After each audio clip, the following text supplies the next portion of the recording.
let's talk about the Complete Valerian Collection, or Valerian Complete Collection Volume 1 from Cinebook. This is French translated into English. It's sci-fi. It was the basis of a 20-something Luc Besson sci-fi film, which I don't believe was very well received. It was by Pierre Christin and Jean-Claude Mézières, coloured by Evelyn Tremblay.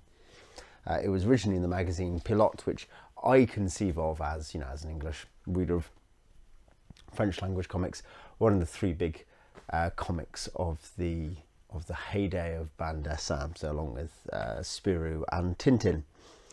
And it's actually, I think, often called Valerian and Laureline. I don't know why it's not in this case, if that's to do with the film or what. Valerian is perhaps the more important character. This particular edition also includes an introduction to the series and an interview with Christin, Mézières and Besson. On the back, you can see it has 3 stories. Those are the covers. I know they're very small for you. Bad Dreams, The City of Shining Waters, and The Empire of 1,000 Planets, which are retroactively numbered as 0 to 2, and we'll touch on that in a second. Let's have a look. Let's have more of a look, shall we? There we go. Try to very slightly more distance than I can comfortably manage doing it this way. Yep. So you get your interview, concept art, introduction to the thing, and then Bad Dreams. So yeah, this is sci-fi, and Valerian is a time agent from future Earth, the civilization of Galaxity, which is a sort of leisure-based society, but they need some people to deal with because they travel space-time, so they need people to deal with stuff sometimes outside their borders or across time. And this is Bad Dreams, which introduces that. It's retroactively numbered 0 because it's very much to be understood as an introduction to the series, and I think this is, and you read Mézières, I think, say this in the introduction. They don't think it's actually very much good. And I think there's an argument for that. They mention the art, and the art is certainly more immature in every sense. But it's also, there's less of a vision behind the art. There's less of an idea about what they're going to do with it, and there's less of a story. And I mean, just for one free example of the kind of art style, you can see Valerian there. That's this is late 60s, by the way. This is still Bad Dreams. Still Bad Dreams. And then we're into the City of Waters, wherever it's called. And there's let's see if we can get an equivalent cap of him. It's still somewhere in the same style. By the final book of this, by the final story of this book, we'll have something different. But you can see there you have a very, very different kind of figure. Not just the colouring, which is Tremblay rather than Mézières, but you have a much more developed and certain and less impressionistic. I mean, I think Mézières always goes for a slightly jagged and impressionistic style, and you can read about who he's influenced by to see more of that.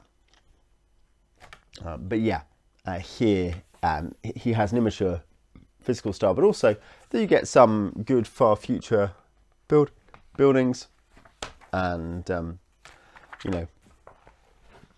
okay interiors. Sorry for the glare on that. It's again the gloss stock on this, and the cover is awful with the ring light, much worse than the normal stuff we're looking at. And basically in this one, it's also that the plot and the ideas in it are simpler. And there is one thing which is kind of interesting, which I'll touch on.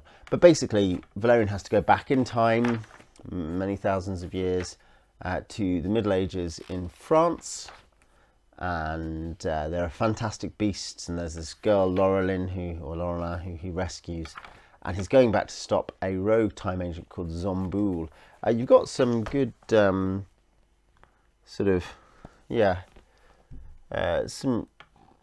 kind of interesting, aren't they? A touch of Escher to the feeling there. There's some good style in places. The figures aren't generally very interesting, but yeah, the plot is simple. He's going back to stop Zomboul, and that's that really.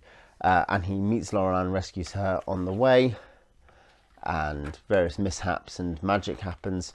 That very medieval French castle, or at least as, is it Tran-le-Duc or whatever his name is? Viollet-le-Duc. Imagine them with his restoration of Carcassonne. Yeah, it's a pretty simple plot. It's got some decent visuals. The most interesting thing is actually that it's pretty clear here, and a little bit in the next one as well, but particularly here, that Galaxy is actually sort of dystopic. It's a Wall-E thing. Zomboul precisely goes back in time, and in a way that, you know, we have to understand to be bad, but because he wants to shake things up and make the future more dangerous, make life interesting again. And that's something that by the end of this book isn't investigating the final story anymore, though some other interesting things are. But I think the fact that Galaxy is set up in this dystopic way is interesting.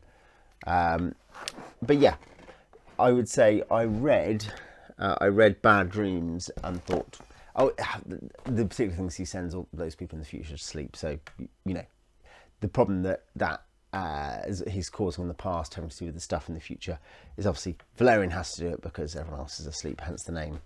But yes, basically, it's not very good. It's not very good. And I thought, oh, okay, well, this is obviously a successful series, so I assume this gets a lot better. And it does. But certainly, if you read it and thought, and you see the renumbering to 0, but if you read it and thought, okay, I'm going to read one story. What's the first story? I think you'd read it and just think, what was the fuss about? That was a pretty mediocre 60s type sci-fi story, certainly. The City of Shifting Waters, as you can see, the Chrysler, it's New York in the near future from where they are in the 80s. They're writing just at the end of the 60s, just into the 70s, and there's an ecological disaster. The icebergs are melted and everywhere is flooded. There's lots of tsunamis. And here, what in the context of this book is the great strength of Valerian. I haven't read the rest. I'm interested in reading the rest, but the great strength of these books, I think, comes out here, which is the visionary art. So again, there's Zomboul, or someone rather, it turns out to be Zomboul, but it's always obvious it's Zomboul. It turns out to be manipulating the past again, but in fact the near future from when it's written. And there's the Statue of Liberty being blown up. It's obviously got an ecological thing going on in it. Yeah. But the big thing is these visions. I mean, I think though the cover definitely got me, is this stuff. These scenes of flooded New York and fire escapes and speedboats and restaurants. I think they're just terribly affecting and visionary. And there's just some really good, just like this panel here, some beautifully painted stuff as well. I mean, not literally painted, of course, but designed and coloured, but designed for colour. Yeah, maybe it's just my time spent playing Fallout, but there's a freezer unit. Is that the overgrown elevator somewhere there, like up here? It's very, very haunting and really beautifully put together. And compositionally, there are some interesting things with their arrows pointing you around composition. And I think, at least in part, that the layouts aren't perfect, but they're not under ambitious. They're often ambitious and want to try to do interesting things with the page rather than have 9 panels or whatever. Yeah, there's some, again, striking. Look at the skyscraper. This is good and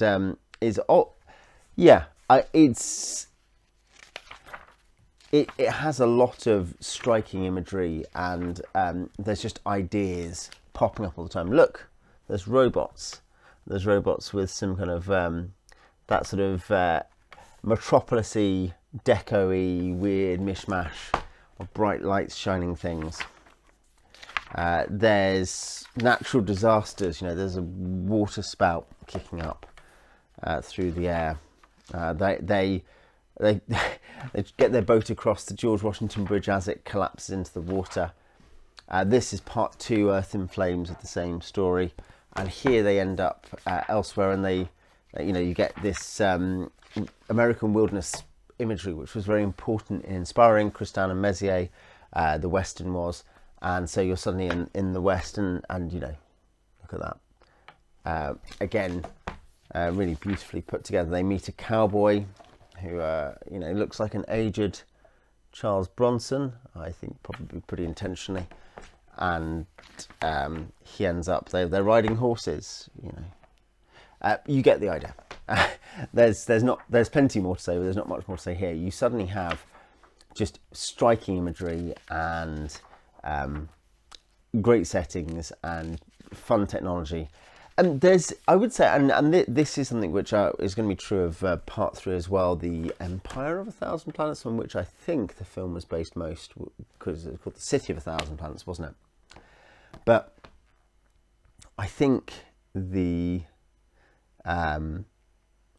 one critique I'd still have of both this second story and the third story, which, by the way, just incredible stuff there, incredible stuff. The Empire of 1,000 Planets cover. But is that the writing is just a little naive. You know, it's structurally it's perhaps limited. This is mostly true of Empire of 1,000 Planets, which kind of just suddenly ends. You know, the conclusion is come to. I think actually, to some degree, City of Shifting Waters and Earth in Flames are better for that.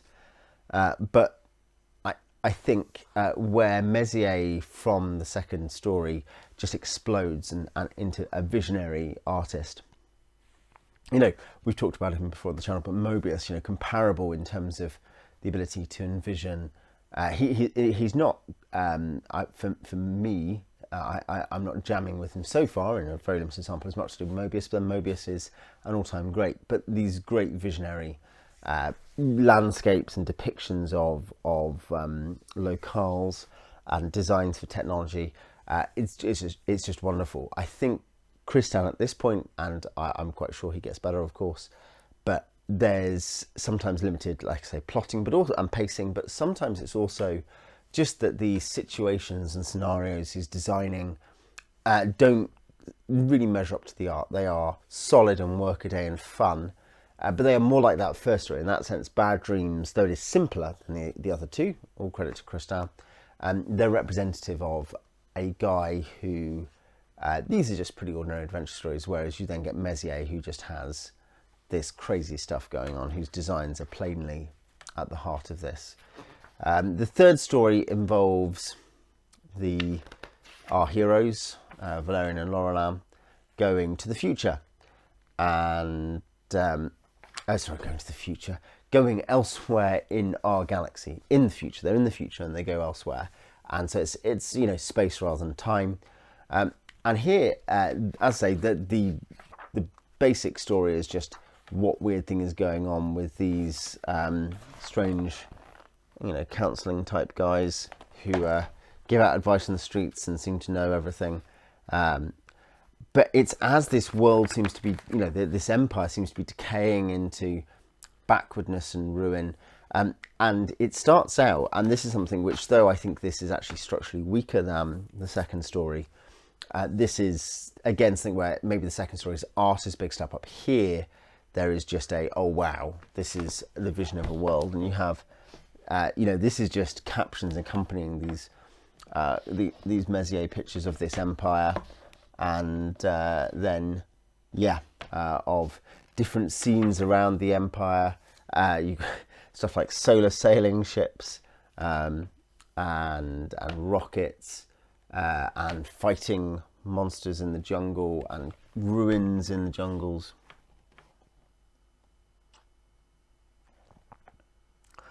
And yes, I think simply put, this, you know, it's on its own. It's kind of just an absolutely incredible and beautiful introduction to a locale. The rest of the story is quite fun and at points quite clever, and it leaves some interesting questions at the end as the plot resolves. And you're like, it resolves too quickly, but it does resolve, and you go, okay, here's some interesting questions this is raised, and then, you know, it's the end. But I think the biggest thing is not the okay plot with some shoddy pacing. But the biggest thing I take away from this, and there's continues to be, you know, some monster art as they fight a monster at one point. You know, quite fun stuff. But the big thing is this introduction is so striking and so memorable. And I've used the word visionary several times, but here, visionary obviously we can think of in terms of, we can say, oh, well, you know, it's visionary in terms of politics or philosophy or art or football. And in this context, it's visionary in terms of not how the future will look on Earth. Galaxity in book one, Bad Dreams, there's this image of these fun building designs, but also on the writerly side of, you know, oh, well, are they an indolent and Eloy-ish species? But here instead it's of space opera. Here we have a shift from a sort of campy sci-fi into pure space opera. You know, the first Bad Dreams is campy sci-fi. City of Shifting Waters and Earth in Flames is, let's call it preachy sci-fi. It's, you know, a Doctor Who-ish sci-fi, and it's a post-apocalyptic sci-fi because of the way in which natural disasters are affecting our Earth functioning, not Valerian's Earth. And then finally we have a space opera mode, and I think that is, you know, shown off by this super sword and planet kind of cover. But yeah, that Mézières plainly has an eye, and how far Christin's ideas are feeding into that, I'm sure the real very close collaboration.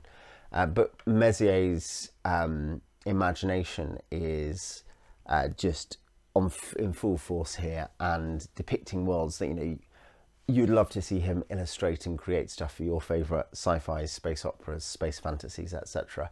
You know, I'm reading some Pern books at the moment, which I'll review soon, and you think, wow, we want a Dragon Riders of Pern graphic novel painted by Mézières. So yeah, I enjoyed it. I enjoyed it a lot. I think by the end I was convinced. I kind of wanted to be more than convinced, in the sense I wanted to say, oh well, this is I think they've gone into the effort of making 7 hardback integrals. This is a special series. This is famous. This is based on all your lists of famous BDs to read. But I think it's okay that it's a freshman effort, isn't it? You know, the fact that Bad Dreams is in every sense a freshman effort and isn't as good is okay, because that's just the development of writers and artists. This was their first big gig. And, you know, we don't rank Tintin based on Tintin, the Land of the Soviets, and Tintin in the Congo correctly. We don't. We'd understand that those were juvenile works of Hergé in many ways, created under particular pressures in particular environments, and then particularly from Blue Lotus, he really finds himself, and you have quite a long time at that point. Remember, at that point you have over 30 years of basically peak production in terms of quality, and so I take the same to be true here. Absolutely. The one thing I'll say is that you're not going to read this and think, man, this is already the best series ever. Equally, I think you'll read that second story with its beautiful New York and desert scenes and the robots, and the fact the plot works, and you'll think, yeah, this is actually really quite good. And then you'll see some of the art, you know, the high level art and this is what the world is art in the third book, and think, okay, Mézières is a real talent, and, you know, Christin Jr. is the writer who matched him best and who helped him do that. So, you know, there's a lot of promise there. And I imagine, I hope that volume 2 will be even better, that I'll enjoy it even more. But yeah, if you have read any Valerian, I'd love to hear what you think. Tell me in the comments, and I will see you next time.